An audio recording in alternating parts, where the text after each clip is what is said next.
Hi, I'm Jim Buckman, and I am glad that you are interested in becoming a house church planter or a supervising pastor of house church planters. And I want to just pray God's richest blessings on you, your ministry, your marriages, and your efforts to share the good news with others.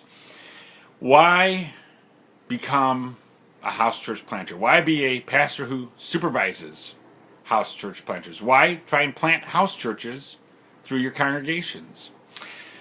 Because the simple fact of the matter is that less and less of America comes to church on Sunday morning. And this is true not only of the general population in America, but even more alarming, it is true of Christians in America. The best research out there says that 70% of people who describe themselves as Christians, 70% of people who describe themselves as Christians do not want to experience God under a steeple. And what really should make us sit up and pay attention is that when we look at the demographics and we dial down and we get into the research a little bit, we see that time is not on our side. Because when we look at children who describe themselves as Christian, 85% of that demographic does not want to experience God under steeple. And if you think I'm wrong, look at our pews and tell me I'm wrong. Here's the interesting thing. And here's maybe one reason why we shouldn't just give up hope and doubt the words of Isaiah, where God says, "My word will not return to me void. It will accomplish the purpose for which I sent it out." Here's some good news, some interesting information.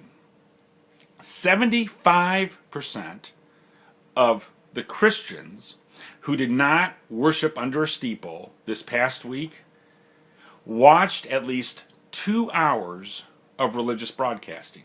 I want to say that again. 75% of the Christians who did not worship God under a steeple last week watched 2 hours of religious broadcasting. If you think I'm wrong, I'm not accurate, turn on your TV set and just go through the cable listing and look at all those religious channels that are on there. How much of that was paid for with government tax dollars? None of it. How much of that was paid for with corporate advertising by Coca-Cola or Nike? None of it. All of it was paid for by people opening up their purses and their wallets and giving their credit card information to somebody or to some website. That's how it's all paid for. And I know that you and I would agree that the doctrinal content is poor. and the teaching is horrible. The theology is not good much of the time. But that is besides the point. The point is that people want to be in a relationship with God. They're looking for it. They're just not looking under a steeple as much as they used to. And so here's the choice that we can make as a church. We can say, well, too bad. If they want to experience God, they have to come under a steeple. And that's what many churches, by default, do. Some do it intentionally. But I would submit to you that we have bribed everybody we're going to bribe into coming to church. And we do a good job of bribing people to come to church. We do. Become a church member, you get a discount. At the wedding, at the school, for your renting of the hall, whatever it is. We do a pretty good job of bribing people. And I think we've gotten everybody that we're going to get. And I think we've gotten everybody that we're going to get through bullying, guilting them into coming. I think we've gotten about as much of that as we're going to get. And the reason I think that that's accurate is look at the facts. Look at the statistics regarding worship attendance under a steeple. Here's the interesting thing about planting house churches. You ready for some good news? The facts are that members who are in a house church attend worship under a steeple, you ready for this? 3 times as often as members who are not in a house church. Did you get that? If you have somebody who's in a house church, they will worship under a steeple 3 times as often as people who are not in a house church. Why is that? That's because they're getting fed during the week. Because the model that we teach, the model that I teach for house churches, is that house church worship happens separate at a different time from Sunday morning. And so it's not an either or, it's a both and. So how do you get enrolled in training to become a house church planter candidate or a supervising pastor of house church planters? Great question.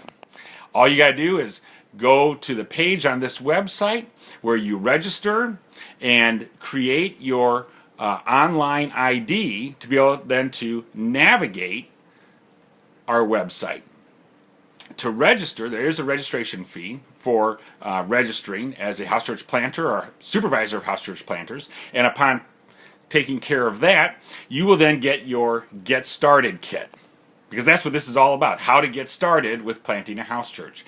And in your Get Started kit, you're going to get resources for the house church planters to begin to get started. You'll get resources for the supervising pastors to get started. You'll get resources that will help you in explaining this ministry to your governance boards, your board of elders, your stakeholders.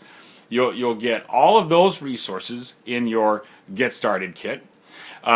You will also, by enrolling and getting started, you will then have a ID which will enable you to navigate around this website and have access to additional resources because you have an ID, and you have access to our public forum. And you'll then be able to enter into discussions and dialogue with others, our list of contributing authors, and others who get online to share.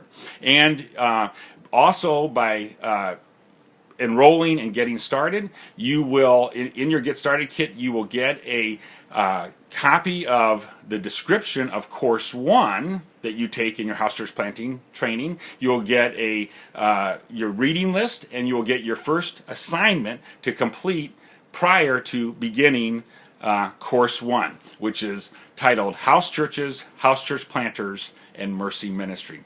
I hope this has been real helpful. I encourage you to look around the website and see more about being a house church planter or a supervisor of house church planters. And I pray God's richest blessings on you, your marriage, your ministry, and your work to share the good news that is found only in and through our risen Lord and Savior, Jesus Christ. God's blessings.